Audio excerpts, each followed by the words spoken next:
As I've said before, there is nothing that Democrats love more than illegal immigration, and they will fight tooth and nail to keep every single illegal immigrant in this country. And of course, we're going to see this on full display with Jasmine Crockett being owned by Representative Brandon Gill over in this House Judiciary meeting. But before we begin, don't forget to like, share, comment, subscribe on this video so we can break through the algorithms. Here we go. But nevertheless, they are going to keep trying to get y'all to believe that immigrants are the cause of all your problems. But here's the truth. Immigrants are not responsible for a billionaire CEO refusing to increase your wage. The corporation you work for isn't replacing your job with artificial intelligence because of Haitian refugees. Your landlord isn't increasing your rent because someone who's fleeing gang violence in Central America moved into your community. A Palestinian kid who was afforded a scholarship to study at an American university isn't responsible for your child's tuition increasing. Latino farm workers aren't responsible for prices of your groceries increasing. Let's be clear, blaming migrants and deporting migrants and ending TPS won't improve the lives of most Americans. As you can see, we're in the middle of the largest, most inhumane deportation program in American history. And guess what? Housing is still unaffordable. Healthcare is still too expensive. Groceries are still too expensive. Wages aren't keeping up with inflation. Jobs are still being outsourced. So maybe it's not the immigrants. Thank you, Mr. Chairman, and thank you to the witnesses for coming here and taking the time to have another good hearing on the dangers of mass migration and what ultimately amounts to as a form of backdoor amnesty.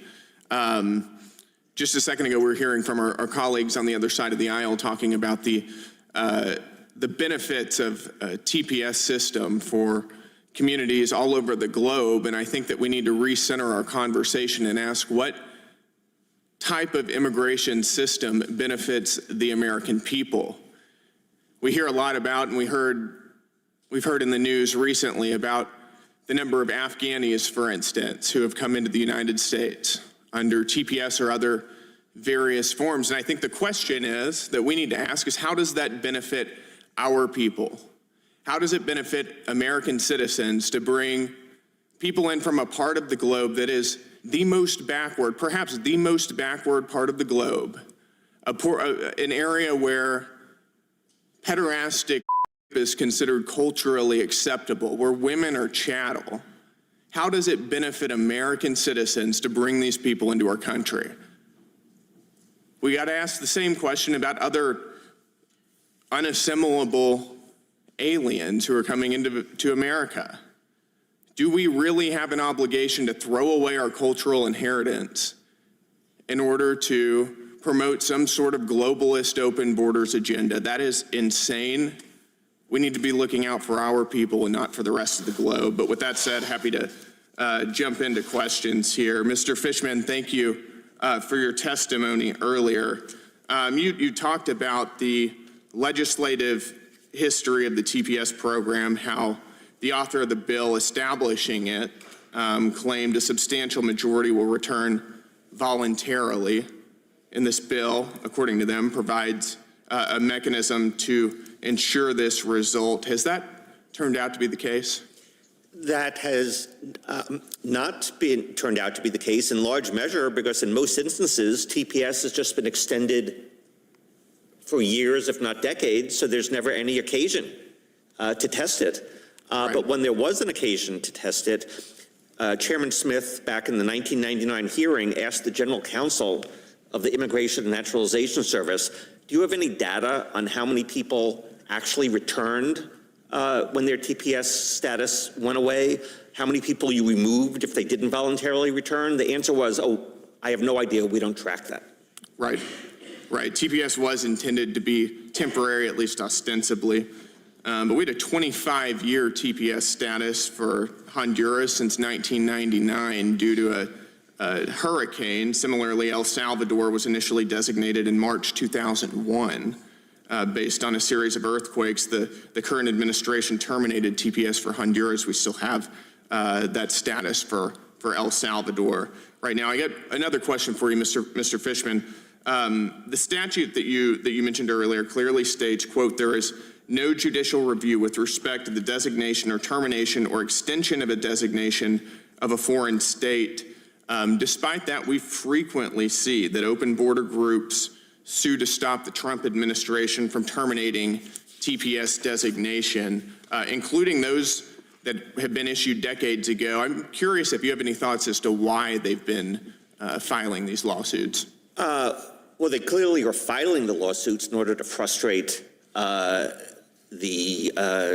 operation of the TPS law, which says if the conditions are no longer remaining, it shall be terminated. So I think clearly that is the motivation. Mm-hmm. Got it. And let me ask you, in January of 2021, there were about 55,000 Haitian TPS beneficiaries in the United States. In January 2025, there were 342,000. That's about a 6 times increase in just 4 years. The majority of these people simply just came into the country illegally. They walked in, didn't have a visa, and were illegally paroled by the Biden administration on a categorical basis, as we understand. And given this sort of alleged legal status, let me ask you, did the U.S. government vet any of these individuals on an individual basis? They may have looked in databases, but as Rodney Scott, DHS Secretary Mayorkas's Border Patrol chief, said, for events that occurred outside the U.S., we really have no idea. There's no data in the databases regarding those events. So an alien could be a saint, an alien could be a serial killer. Those are his words. We have no idea because there's nothing to look at in the databases. Thank you.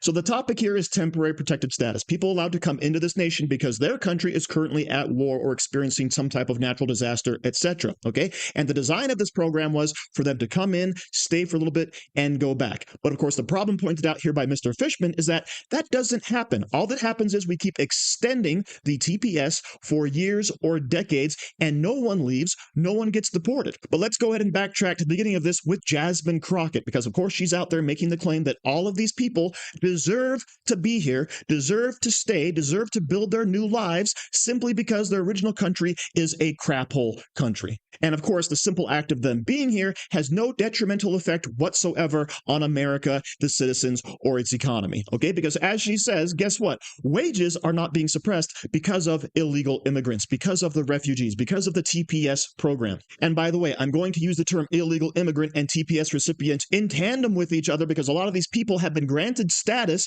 by the Biden administration, and we're now revoking that and deporting them, okay? But Jasmine Crockett, she's out there saying that, yes, all of these illegal immigrants, the TPS recipients, all right, they aren't suppressing your wages. Well, guess what, Jasmine? They have to work somewhere, and every job they're working is a job taken away from an American citizen, and they're doing it for less, and thus the wages are suppressed. But she also says that they're not raising your rent. They're not taking away housing from the American people. Yeah, guess why our housing prices are so high? Every single illegal immigrant or TPS recipient has to live somewhere, and that, of course, is one place taken away from an American citizen. And of course, many of these places are receiving government funding, and we all know what that does to prices. It raises them because there's no incentive to actually have a market value for that property. And of course, along the same lines, she's saying that, oh, your college tuition isn't raising because of illegal immigrants and the TPS recipients, okay? Yeah, they are, for the exact same reason I just mentioned. If the government is footing the bill, there is zero incentive to actually lower costs if your enrollment dips. But if you raise up enrollment and get government funding, you have a double whammy of price increases. But let's go ahead and revisit the jobs issue because I forgot to mention this, right? If you recall, just this year alone, we actually had a meat packing plant that had a raid and a whole bunch of illegal immigrants were deported. And then what happened the very next day? There was a job fair where 76 jobs were now available to local residents. And guess what? They applied for those jobs in droves. And the same thing happened back in 2019, where 680 illegal immigrants were deported in Mississippi from a Coke food packing plant. Okay, and what happened there?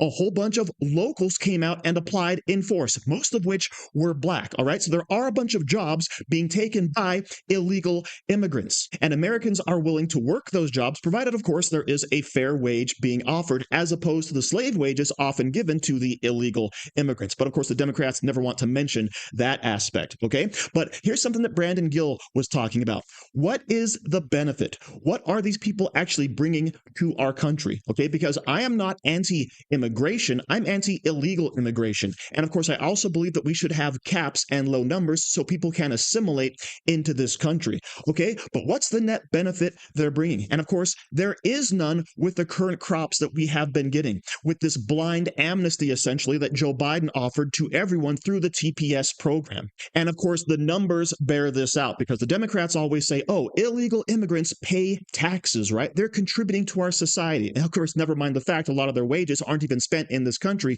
They're sent back to their family as remittances. Okay, but here's something, of course, that we all know. The Institute on Taxation and Economic Policy estimates that each year, $96.7 billion are paid by illegal immigrants in this country. And of course, Yale University says it's only $66 billion in taxes collected. Okay, so that's what they're putting into our economy, supposedly. But what are they taking out?